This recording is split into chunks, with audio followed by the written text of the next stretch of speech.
Okay, we are at 12:02 p.m. So I'm going to get this party started. Once again, I would like to say good afternoon and welcome to everybody. I am Allison LaFerlita. I am the Executive Director of the Nonprofit Resource Hub.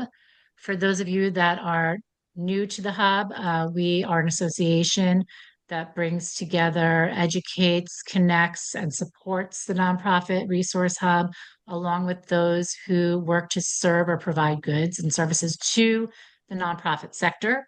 And if you are a nonprofit, first time with us, it is free to join the Nonprofit Resource Hub. You will have access to not only really helpful educational events like today's, but loads of resources and a couple of in-person meetings that we do host throughout the year. And you will have access to people that you can trust, ask questions of, and hire if you would like. I have put my name and LinkedIn in here.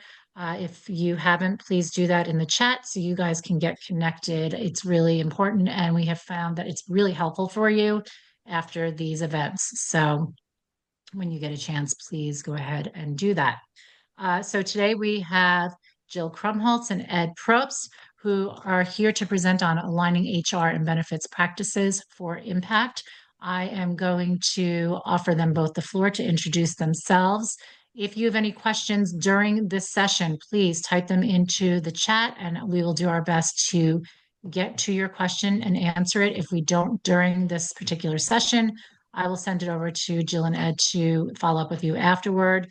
And this is being recorded. So if for some reason you have to leave mid-webinar and want to follow up, we will provide you with the follow-up notes and the recording afterwards. So without further ado, let me please introduce you. We'll start with Jill. Welcome. Welcome. Thank you, Allison, and thank you, Nonprofit Resource Hub. Thank you, everyone. We know that you're all busy, so appreciate that you are spending your early afternoon with us. I am Jill Krumholtz. I'm the founder and CEO of Talent Management Solutions. Talent Management Solutions does both executive recruiting and HR consulting, primarily in the nonprofit space. I have been in the world of nonprofit and HR for over 25 years, and Ed and I have worked together before, and so pleased to introduce him to you as well. Thanks, Jill. Hello, everyone. My name is Ed Probst. I'm one of the founding partners at Vanguard Benefits. We have a great topic today, and as Jill said, we've worked together several times before, and I think we have a great topic that fits both of our specialties here today. I'm a founding partner of Vanguard Benefits, which is an employee benefits consulting firm. We are 26 years old. We work with nonprofits to help them design benefit strategies that help them attract and retain talent, become an employer of choice, or what we like to call a Hall of Fame employer. So happy to be here today. I'm glad to be with you. We'll try our best to give you a lens from both of our perspectives, from an HR world and from a benefit world, and how they mesh.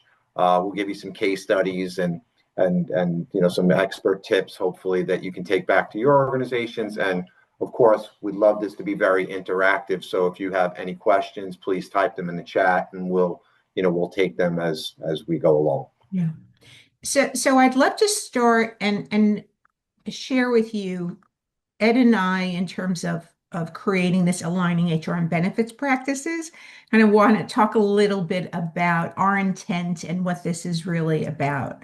And so we work with nonprofits every day, and what we see is that from an HR and benefits standpoint, you really don't have the luxury often of sitting back and saying, how am I doing, assessing yourself, assessing your organization, looking at those areas that are most critical, and deciding what your priorities are for HR. So we are really here to discuss with you, present to you, and really give our perspective and also get some feedback from you around those things. I would ask first if you would all just in your chat put how many employees you have. And maybe I'll combine both questions. How many employees, and do you have an internal HR professional? if you would share that, it would give us some context for our discussion.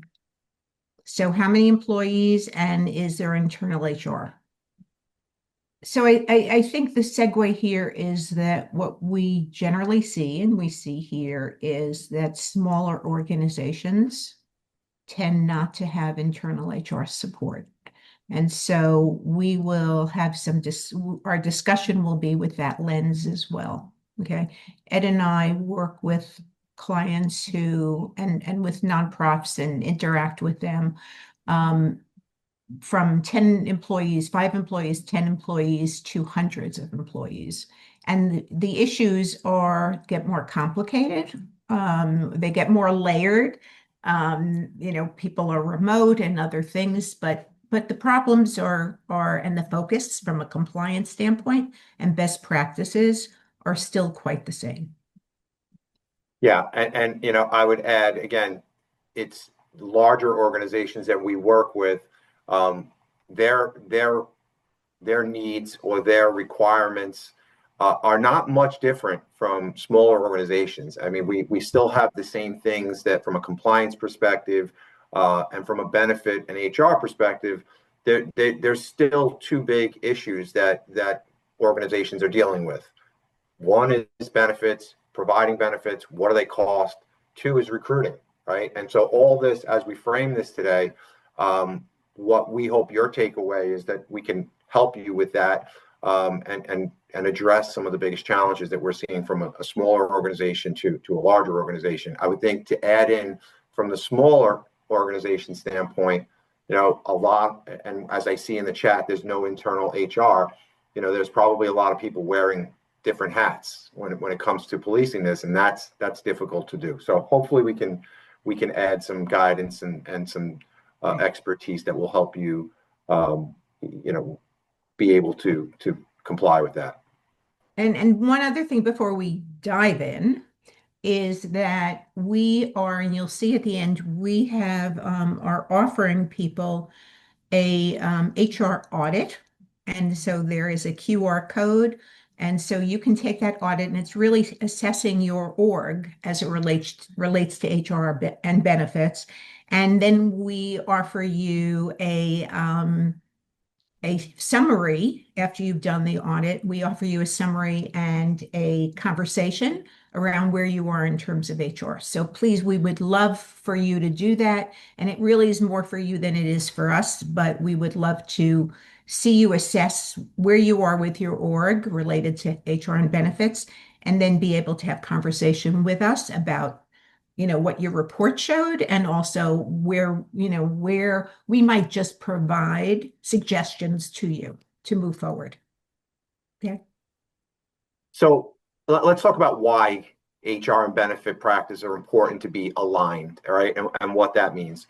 When they're not aligned and there's varying opinions within leadership, when leadership is not from the HR to the executive director to the CFO, if there is one, when they're not aligned in providing benefits and HR together, it becomes disruptive sometimes to your employees, and it can be difficult to attract and retain employees.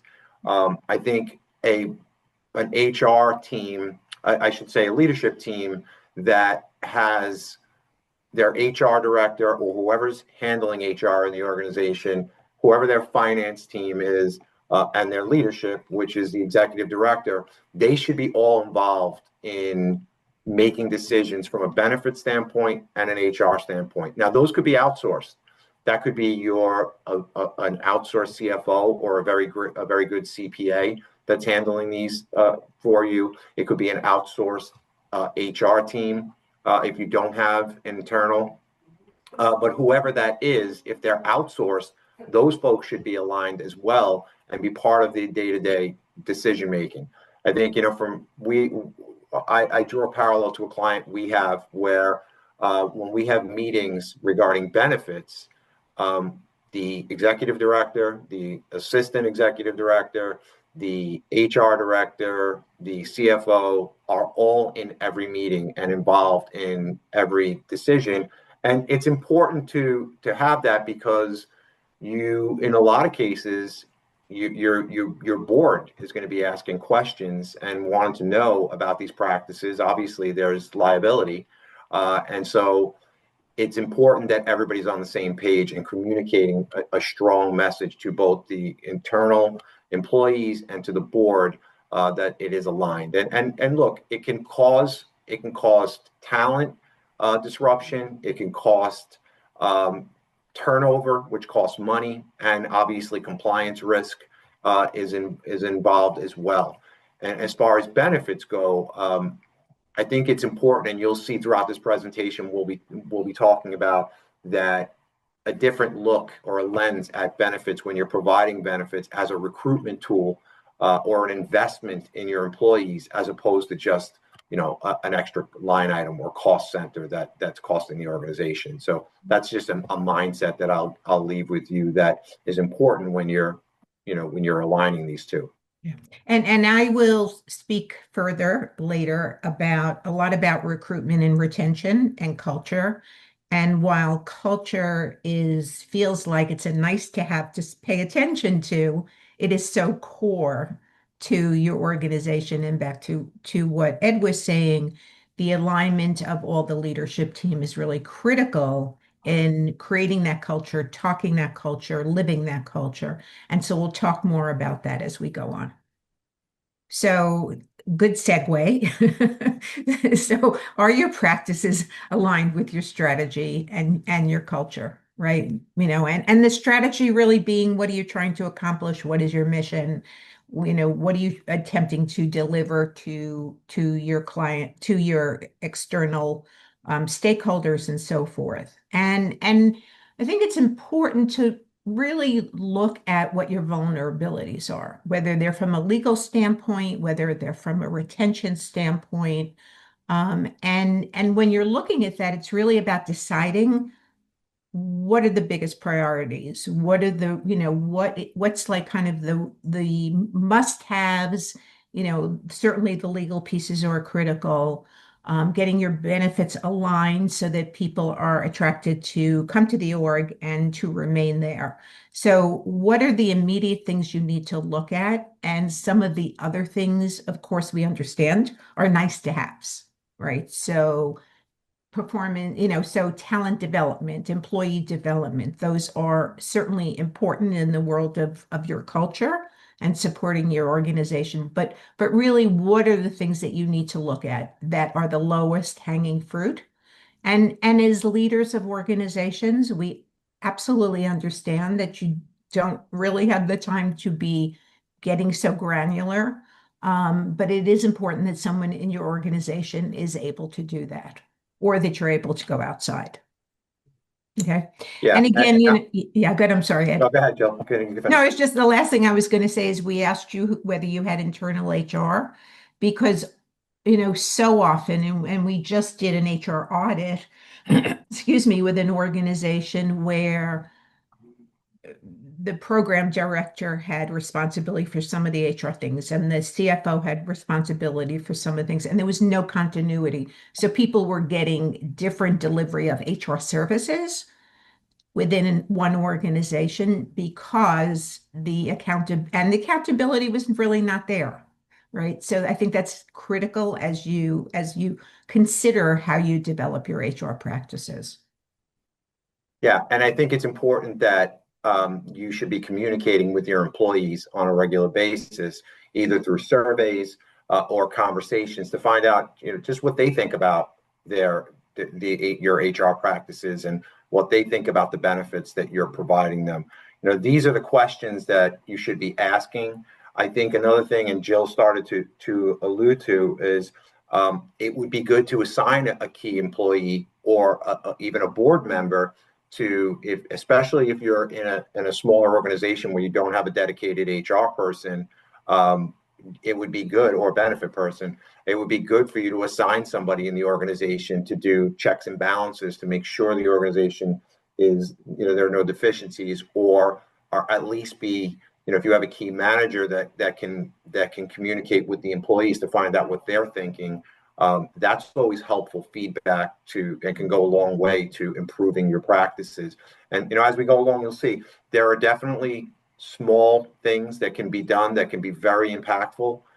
It doesn't necessarily mean an overhaul of your practices, and of course, it doesn't mean that you need an overhaul of your practices. But little things can go a long way, and communication is key. So we mentioned that this, and some of it, we will not necessarily do deep dives into every single slide because we're referring to it constantly as we're talking, right? But from a recruitment and an onboarding standpoint, so critical that you're putting your organization out there, and putting the best foot forward, and really marketing your organization to the external world, right? So what are the first impressions? How do you bring people on board? You know, Onboarding is critical, and it's certainly, we know, more than just doing the documentation. It's much more. It's about really getting someone assimilated into the organization, right? So, we know that's true certainly at the senior levels, as right, we're bringing a senior person into an org, but at every level, it really is important that the onboarding be very, very focused, very defined. Job descriptions, and I always have that, for any of you who know me, I always have this pet peeve that there's a difference between job descriptions and job postings, right? So a job posting is external, a job description is an internal document that one is clarity of what that position is, but it also provides the expectations when you're talking about performance, right? So job descriptions and that role clarity is very, very critical.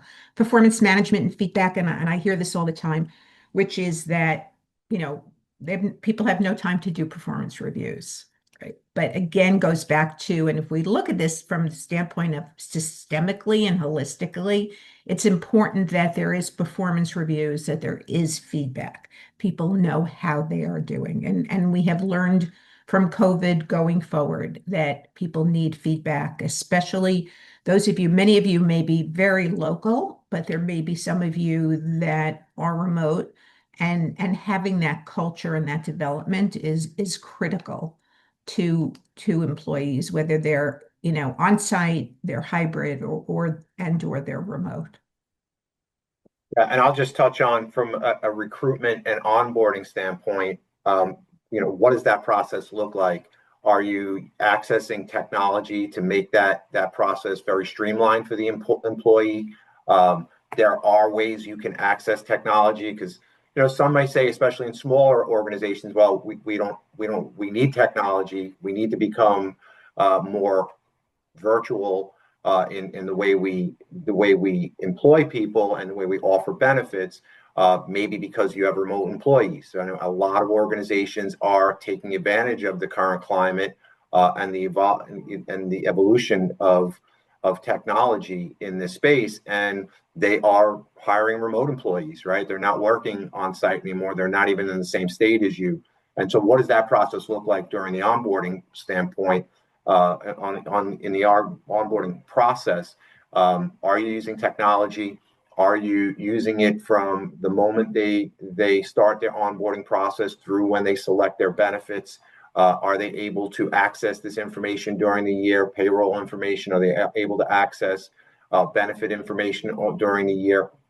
And I would say for those of you that are working with carriers or brokers, there are technology platforms that can be accessed that can help you with that process, that might not cost you anything at some point. So something you should definitely be looking into when it comes to the recruitment, onboarding, and benefit administration platform. Again, from a Guys, I have a question for you, if you don't mind, Mm-hmm. that I jump in here, because I think that this is definitely in reference to what you're talking about. But we talk a lot about how nonprofits have a hard time competing with the salaries that are often offered in, like, let's say, the private sector. And given that you're both here, I think it would be good to share with the group what are some of the benefits or HR practices that you have seen that really make a difference when you're working with nonprofits that attract and keep good employees without either killing the budget or creating burnout for the employees. Mhm. Great question, Allison. Thank you. You want to take that first, Jill? Or would you like me? Sure. I'll start with something that's a little controversial these days, but let's talk about equity and inclusion. Okay. Diversity, equity, inclusion. And so the way you show up externally in terms of recruitment is so critical. And so the creativity of, well, one, the idea of what is diversity, right? And so it's not just color of skin, it's not just sexual orientation, but it's diversity of thought and so forth. And so to the extent that you can put yourself out with your constituents, with potential employees, to show your face and your culture. And again, to Allison's point, we're not talking about necessarily costly things, but thinking about and promoting internally and externally what your values are is a really very, very important part of hiring and retention. So I would say from an HR standpoint, that is critical. Thank you. Ed? Yeah, well, from a benefits perspective, I mean, that's something that we've heard and been dealing with for many years, right? And nonprofits, the stigma is that because we're a nonprofit, salaries are very difficult to compete with with private or for-profit organizations, right? So how do you do that? And it's always been, well, we need to provide strong benefits. And so that is benefits become more vital than they would, in even the for-profit sector, because we can't compete from a salary standpoint. I would be looking at really what are those benefits, right? Of course, there's the top benefit, which is health insurance, right? And everybody needs health insurance, and that is the biggest line item. And we'll talk later in the presentation about some ideas on how you can try to mitigate those costs, but it's very difficult to do. But I would say that it's not all about health insurance, right? There is many other benefits that even a smaller organization can provide that employees are looking for. So employees are no longer just looking for a health insurance plan and a 401k. Employees are looking for things that might not be as costly to your organization, but can certainly help move the needle when it comes from a recruiting and retention standpoint, whether that is flexibility in the work environment, remote work, is there hybrid work schedules? What is your paid time off program like? Do you support the employee? Do you support their lifestyle? And really, that's what benefits has become. You're supporting the employee's lifestyle. And so a valuable benefit program really touches on varying demographics of employees and offers them something to support their lifestyle. And I think that's what they're looking for. There's some employees are looking for remote options. Some are looking for pet insurance. Some are looking for in benefits that support their childcare needs, or even if it's an older demographic, to support their parent needs of caring for older and elderly parents. So I think that from a benefits perspective, it needs to touch on a lot more. And as I said in the beginning, I think I think this is really important. Benefits need to be looked at as an investment in the organization, not a cost center, not something that is costly, it's burdensome to administer, and is not really, we don't want to support that as much, because we really want to work on more important things, which is our mission. But the truth of the matter is, if you really want to have that bandwidth to be able to support your mission, you need to have those things in order so that you have a culture, and as we're on the culture screen right here, a culture that is a positive culture where employees are engaged, employees want to come to work every day, and they feel supported by the organization. Yeah. So benefits are much different now than they were 5 years ago, and extremely different than they were 10 years ago. And it's evolving every day. We see more of that than ever before. We're being asked for things that support lifestyles like flexible spending accounts, tuition reimbursement accounts, things like that, so that you can really align your benefit strategies with the needs of your employees. And when that happens, then I think you're in a position to compete better for that talent that you might not, or say you might not be able to compete with from a salary standpoint. Yeah. So not to Before, rain on Ed's parade, because we're going to get to this a little bit later, but not sure how many of you know the term total rewards. And I think what Ed is referring to is that it's not only benefits, it's not only health benefits, it's also salaries, but it's not just salaries, right? So it really is about lifestyle and supporting your organization and seeing really who your employees are.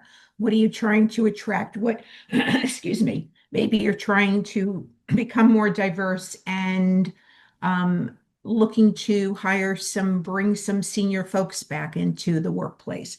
Maybe you're looking for particular diversity. And so if you're going to do that, you want to make sure that you are supporting that, right? Supporting, again, if it's a senior person and their, later career, what can you do to support that? Maybe it's part-time work for them. Maybe it's, again, some other ancillary benefits. Transparency is also something that employees, especially early career employees, are looking for. So they're looking for flexibility, they're looking for transparency. I've heard a lot of senior leaders saying, well, I'm still not comfortable with people knowing what the person next to them makes, right? More and more, the laws are such, and if it's, and certainly in New York, the law is such. In New Jersey, only in certain areas, does the law require that transparency? Certainly transparency externally as you're hiring people and job postings, but also transparency in terms of what the culture is, right? And the willingness to share with your employees so it feels less hierarchical and it feels like you're communicating with them that you value them.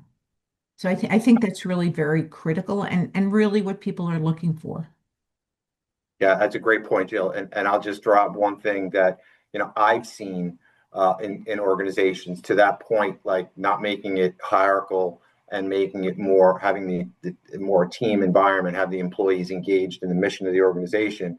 I've seen organizations that involve all the employees in strategic planning. They create committees out of those strategic plans that have SMART goals for different initiatives that the organization has uncovered during their strategic planning. And then, I've seen organizations that bring in trainers that can work with management or leadership to help them be more empathetic and more engaged with the employees and understanding how they feel and what they feel about their work environment, so that they're more effective leaders. And I think you're seeing that organizations are now seeing that that's a worthwhile investment for their future. Yeah.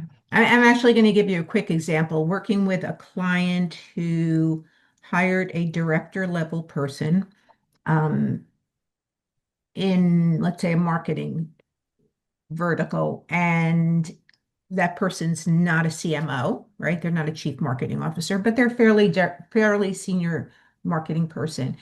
And in fact, within the year that the person's been hired, there's there's an understanding, and the senior leadership team realizes that this person can use some coaching. Do you need to hire a coach that is a 6 month, $20,000 dollar agreement in terms of a commitment to coaching like that? No, there are other ways that you can support that employee. And so the goal is, you identify that employee, that director has a need. You put a lot of money into bringing them in and you're investing money, but but we encourage you to find ways to identify what the issues are and then have someone, whether it's internally being a mentor or externally in a cost-effective way, have someone work with that employee. So it really is about looking at what your costs are and that you really want to try to retain people and your strong players and certainly develop people who need development. And that, and juggling all this is not easy. We understand that. All right, thank you. I didn't mean to get into your culture slide. I appreciate it. I think that the audit framework overview, and I think Ed and I agree very strongly on this, is you really want to be constantly looking at what you're doing, what practices you have in place, where your shortfalls are with your policies, making sure your policies are up to date so that ongoing, and the ongoing checking of where you are in all of these aspects is really critical. And of course, the compliance piece is important, is critical. Yeah, and I think the theme here is obviously we want to look at this stuff, but how frequently are we looking at it? From a benefits perspective, we tend to see that this gets looked at once a year, right? Usually around benefit renewal time or open enrollment. But one thing we do with our clients is we offer biannual meetings, even to smaller organizations, so that one thing we see is when you're looking at your benefit plans and trying to identify deficiencies and more so opportunities in your benefit framework. It's not a great time to look at it during open enrollment when things can be a little stressful sometimes and not just stressful, but just very busy. You're trying to negotiate plan changes in some instances and maybe mitigating high increases on certain benefits. You're trying to get people enrolled in benefits efficiently. That's probably not the best time to be looking at your benefits, to look at any gaps or opportunities that you can to improve the benefit strategy for your employees. So I would recommend at least a biannual meeting that, depending on the size of your organization, that gives you that ability to look at this stuff outside the busy time of the year, which is open enrollment.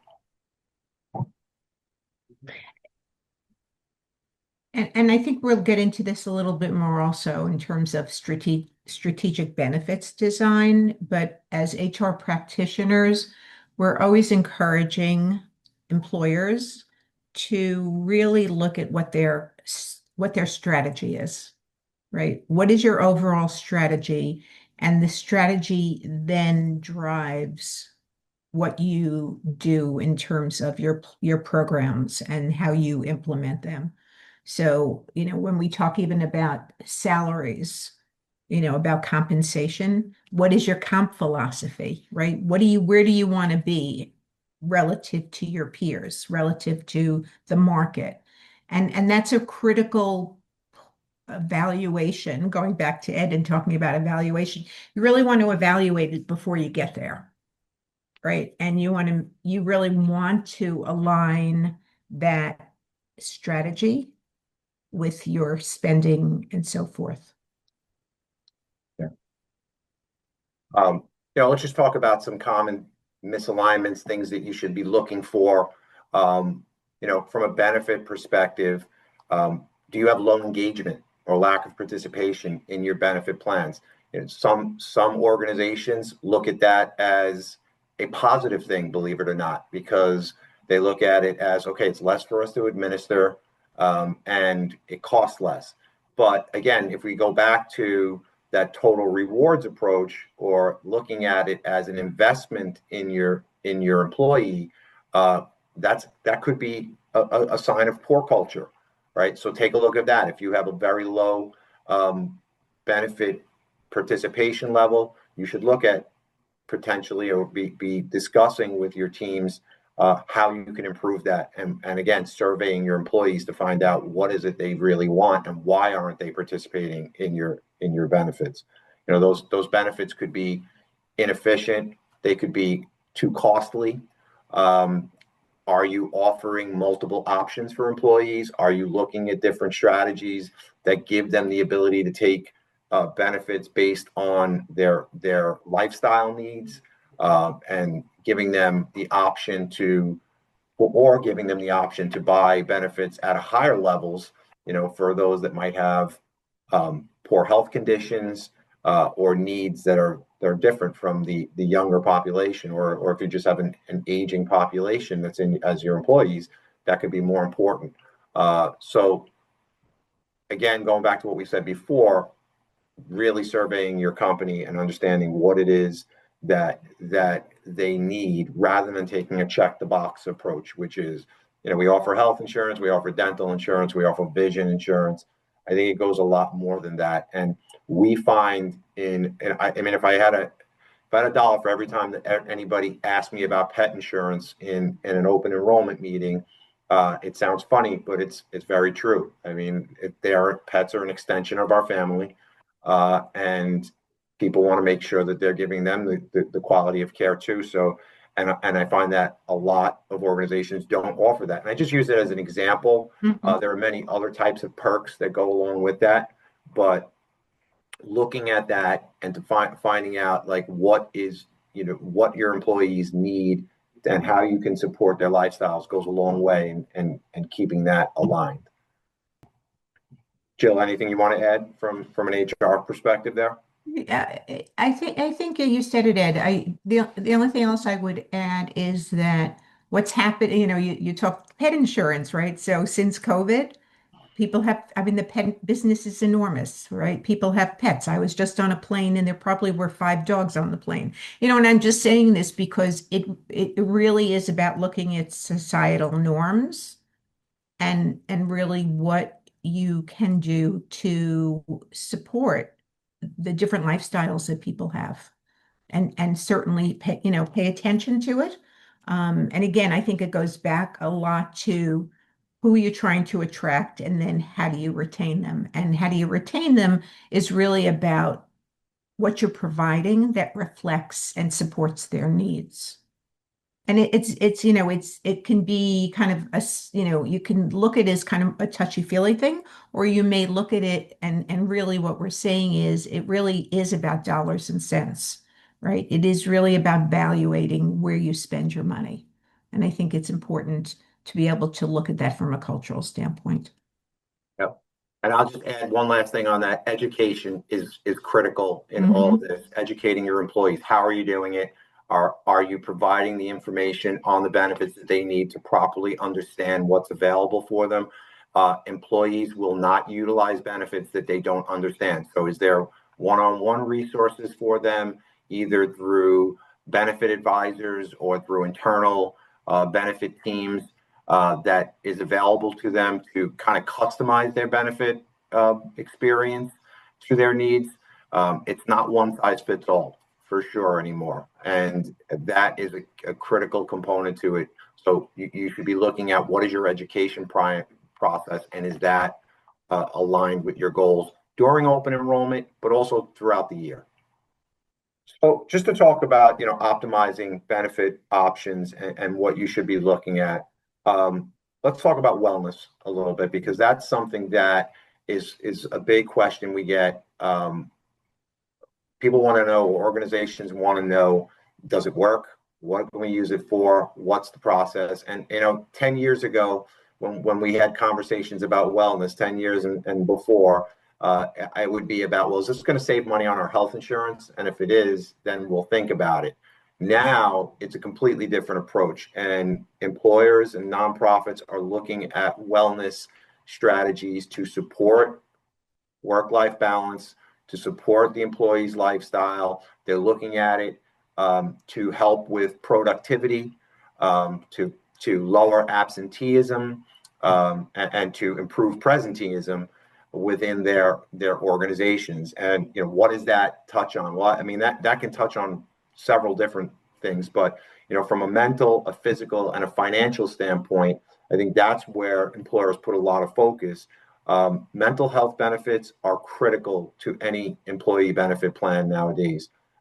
We have been an organization that is very employee centric in the fact that we have provided one-on-one education to our clients for many years. And throughout the years, as I've had personally conversations with employees, usually one of the top things they're asking about their benefits is what mental health benefits are provided, whether that be is my mental health provider part of the plan, what EAP resources are available to me, or what medications that they might be using. But a benefit plan that is engaging for employees definitely needs to have some kind of mental health benefits attached to it. And I'll add, and going back to the education piece, one of the things we see from a benefits perspective is that there may be some of these benefits that you can provide won't cost you anything, right? But a lot of times they're not being articulated to employees, and employees are not being educated on them. There are a host, if you have a health insurance plan or even an ancillary dental or vision plan, there are many benefits that are ingrained within those plans direct from insurance carriers that you can get at no additional cost, right? Many of them are offering urgent teledoc services for not only for medical, they're offering it for mental health. They're ordering even for offering it for dermatology resources. So look at your plans to see if what is involved there. They're providing EAP programs. So they're providing a lot of services that you can give to your employees at no cost. Of course, if you have budget for it, there are other things you can do. You can bring in professionals that master in stress management and help your managers with identifying burnout in the workplace or people that are stressed, and helping and providing resources to the employees that are feeling this way, and taking the pulse of the organization to see, is there a lot of burnout going on? From a physical standpoint, many plans offer gym memberships.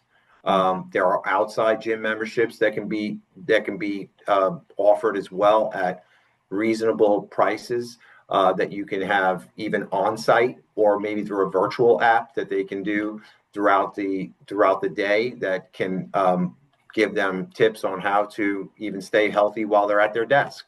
And then from a financial standpoint, I'll add, there are many organizations that would be willing to come on site and talk to your employees about financial health. Local banks, financial institutions, they obviously have a vested interest in doing this as they grow their memberships, but they can provide valuable resources that you can get at no cost. I mean, we have relationships, and we ask these questions all the time from our clients, and I've seen some really creative stuff that you can do for your employees at no cost. One I heard recently where an organization made a deal with a local auto mechanic, and the deal was to get oil changes and to get checkups through them at lower costs and a discounted rate and any other services, so that employees would be able to keep their cars healthy and be able to get back and forth to work easily and not have the stress that my car breaks down, right? So things like that. Things like making a deal with a local mental health provider that would give discounted rates, things like that. Those can all be valuable tools when it comes to providing wellness services that are impactful to the organization and things that they're not just benefit costs. And then, of course, leveraging the benefits of work-life balance, remote work, flexible schedules, and stuff, that all goes hand in hand with optimizing the benefits, the benefit offerings. Yeah. Ed, I will ask you, because a lot of this is, I mean, the benefits in HR, the HR umbrella overlap. But as I look at kind of our the amount of time we have left, right? Mhm. I would ask you, since we do have a large focus here on benefits and so forth, can you talk a little bit about, kind of the strategy piece, the cost management piece, so we can then give people some time to also ask some questions? Yeah. So let's jump ahead a little bit and talk about Yeah. cost management, right? So cost management is something that is very challenging. I would say a couple of things from this perspective. Usually, when people ask me about cost management, they want to know how they can manage the cost of their health insurance. Not always that easy. It is challenging, but if you're strategic and innovative in your thought process, you can make an impact. And I will tell you, I say that from a perspective of seeing organizations that when you're not looking at benefits as an investment, you're looking at it like, okay, we have to provide health insurance to our employees. We have a budget for it. So we'll just, we'll take on this cost, even if it's increasing every year without being strategic about it. And I would argue that although I understand that thought process from time to time, that thought process alone gives me a clear indication that HR, financial, and leadership team are not aligned with their benefits because typically, if you're looking at it as an investment in your employees, you're going to look to do whatever you can to reduce cost so that you can use those funds for other things that might be valuable for your organization, right? How do you do that? For a smaller organization, I know we have several smaller organizations on here, so I'll address that first, right? As you can see, we have PEO relationships, right? So PEO, professional employer organizations, if you don't know what they are, they pool small businesses together to provide benefits, technology, workers' comp, things like that. More reactive HR services, not proactive HR services, but they combine this in a pooled arrangement, which is called a co-employment arrangement. And by partnering with a PEO, you can take advantage of their benefit platforms, which are usually at economies of scale because they insure so many people. So by looking at a PEO, you might be able to drive down cost significantly. And not only drive down cost, usually PEOs will have a Fortune 500 type benefit package all combined. So if you're looking at benefits, you should also be looking at the other benefits, which could be voluntary, right? Because not all benefits have to be paid for by the employer. There are a whole host of benefits that employees would pay using their own dollars if you offered it to them, and a lot of them would be in a PEO. The one thing I'll just say is we have clients that have 5, 10 employees, 15 employees that have used PEOs, and they're looking at their ROI, and we have made significant impact with reducing cost and improving benefits. So it's something you definitely want to look at. For smaller organizations, if you're in New York, one of the challenges you're having is that from a health insurance perspective, there's a very low amount of choice. There's lack of choice right now. So how do you deal with it if you have an increase? You might want to look at HSAs, high deductible health insurance plans, and combining them with medical expense reimbursement plans, or HRAs. We have a client we're working with right now that has 15 employees. They received a 24% increase. And by combining a high deductible plan with an HRA, we were able to give employees first dollar coverage so that they were covered for every dollar out of their pocket up to certain limits. And we were able to reduce that cost from 24% down to 7%. So there are things you can do, but you have to think out of the box and be creative about how to go about doing it. These are the kind of things that if you focus on it, again, they're going to help you with reducing reducing absenteeism and improving presenteeism, so that it's going along with reducing cost. If you're a larger organization, you can get involved in things like self-insured plans. We do a lot of self-insured plans for for larger type organizations. And by doing that, you can now take more control of your cost, because if you're with a large health insurer, you're getting increases every year. If you're 100 or less or 115, you're really not getting that much claims experience. So you're not understanding why your costs are going up. If you're self-funded, you can get claims experience on a day-to-day basis. So you'll be able to know exactly what's driving your cost. And then you can do things that can help address that cost. But of course, those are more for larger groups, 100 plus groups, that we can do those kind of things. For the smaller groups, as we mentioned before, a good HRA or a PEO can really make an impact on cost. Okay. Ed, I would ask us to go to actually slide 14, maybe, Yeah. so we can kind of segue, right? So I think that if we look at benefits as a recruitment and retention tool, as we have discussed throughout, highlighting in your employee handbook what your benefits are, highlighting them when you are posting a job. Those are all things that employees are looking for, right? So clarity and communication internally, communication externally really goes a very long way. Back to Allison's questions about, what are the things that you can do that are not costly. Ed talked about, obviously, offering benefits that support different stages of life. It's so critical.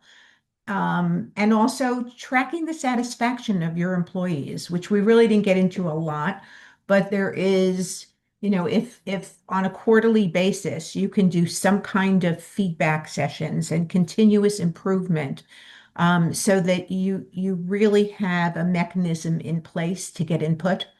It will go a very long way. Before we get into questions, what I will say is at the end of this, on the last slide, we actually have the QR code that I mentioned, that is for this complimentary evaluation tool. We encourage and hope that you will take it. I think it will be interesting in terms of focusing your attention and giving you some feedback on what you're doing and what your policies and practices are. And it's from an HR standpoint broadly, and it's also from an employee benefit standpoint as well.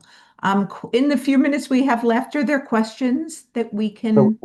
Yeah, we do have one question. Would you recommend smaller organizations go with companies like Insperity? That was from Lewis. So Lewis, Insperity is a PEO. I would recommend that you work with somebody that can help you evaluate the entire PEO market. There are many PEOs. Some may be more aligned to your needs than others. Some they vary in range of cost, administrative cost, and they range dramatically in some cases. And some of them offer very different benefits than others. So I would recommend that you work with our organization as a PEO department, and we help our clients do an RFP to the entire PEO market so that they can get an ROI analysis that shows them the costs associated and the services that they'll get. I recommend you do something like that. It's not, again, one size fits all when it comes to that. And we've had in the past where organizations have tried to just go down the road of with one PEO, and if that PEO is not right for them, then it kind of sours them on the entire idea of PEO, which I think can even reduce costs dramatically. And please, you have our contact information. I'm just watching our time. We would be pleased to answer questions for you. There's actually also, and I don't know the name of it, Ed, but there is a firm that is now doing nothing other than assessing PEOs for organizations. And if anyone's interested, I will get the name of that firm for you. Well, as a shameless plug, Vanguard Benefits will do that for Yes. you as well. Yes. Both. So I want to thank you I both. I'm just want sorry, to Ed. I didn't mean to cut you off. Yeah, I just want to just point out the barcode that's the QR code that's on the screen right now. As Jill mentioned, this is how you can access your free audit. So it's an HR and benefits audit. As she said, it's about 20 questions or so, and it helps us provide a score that we can provide you with a deliverable that shows you any and where you're strong, where you may have deficiencies that you can take back to your organizations. It's complimentary. If you do want an evaluation later on, we can certainly do that for you, but this is completely complimentary. So if you want that, you can just scan that barcode. I would highly recommend it. This is the time to be doing it also. So as everybody's preparing to get into their new year, I think this Yeah. is a great time to do it. And as we know, things change quite a bit all the time. So I would say contact Jill and Ed, get your questions asked, get your audit, see where your organization stands, where you might be able to stand to improve or save some money. I'm sure they'll both help you with that. I want to thank you both so much for your time. I want to thank everybody who has joined us today.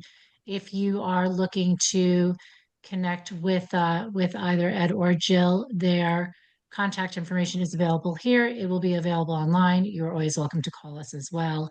You will be getting a recording of this webinar, so you'll have access to the slides as well. So if you need to scan that QR code or somebody else in the office does, it will be available to them. And we are happy to offer any support that we can in connecting you with Ed or Jill if you need that. So again, please join the NRH if you are not yet a nonprofit partner with us. And I do encourage you to get these audits. I think they'll be incredibly helpful for your nonprofits. Jill, Ed, thank you both so much again. Thank I really you. appreciate that. Thank you. Thanks, Thank everyone. you. Thank you, Have a everyone. great day, everybody. Thank you. Thanks.